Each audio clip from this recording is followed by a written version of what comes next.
été tiré depuis le territoire iranien en direction de l'État hébreu. Sur les images, on peut voir dans le ciel nocturne les missiles iraniens. Selon des médias iraniens, Téhéran a détruit le plus grand dépôt pétrolier d'Israël à Haïfa. L'armée israélienne annonce avoir frappé des cibles militaires à Téhéran. Selon The Times of Israel, le Yémen a également été frappé.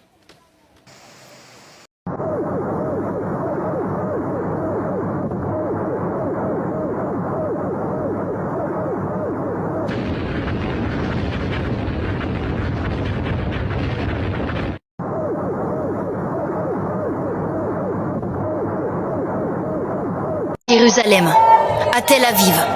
Au milieu de la nuit, la salve semble ininterrompue au-dessus des habitants.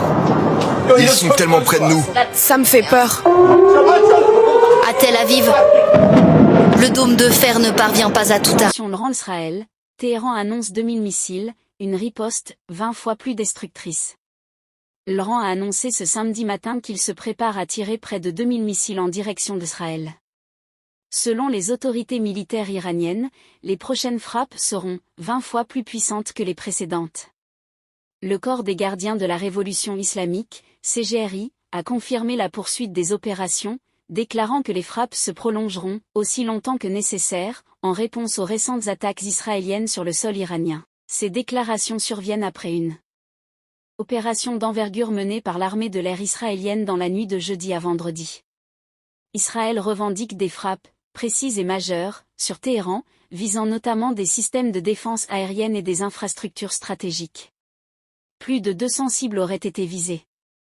Le bilan iranien est lourd, 78 morts, dont plusieurs aux responsables militaires, et plus de 320 blessés, pour la plupart civils. Les frappes ont également provoqué des incendies et d'importants dégâts matériels. En représailles, l'Iran a lancé plusieurs salves de missiles balistiques durant la nuit suivante.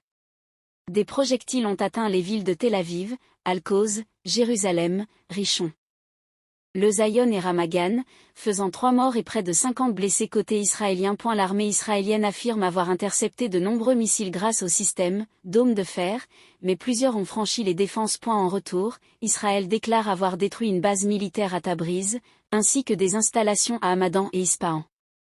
Téhéran minimise les dommages, assurant que ses sites nucléaires restent fonctionnels. Le ministre israélien de la Défense, Israël Katz, a averti que l'Iran paiera un prix très élevé, cas de nouvelles attaques contre Tel Aviv. La situation reste extrêmement tendue, avec un risque élevé d'escalade régionale. Si ça vous a plu, n'oubliez pas de vous abonner et de cliquer sur la cloche de notification, pour ne pas rater mes prochaines vidéos.